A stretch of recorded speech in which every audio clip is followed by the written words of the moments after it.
Hello, welcome guys. Today in this video gonna to show you how to delete a column in MS Word.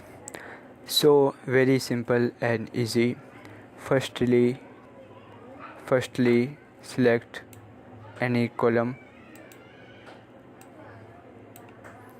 After right click and click on this option delete columns.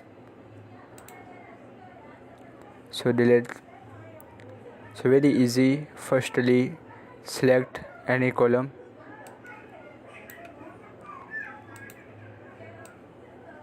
After right click and click on delete column. So this is a very simple and easy method. Thank you for watching my video. Please subscribe my channel.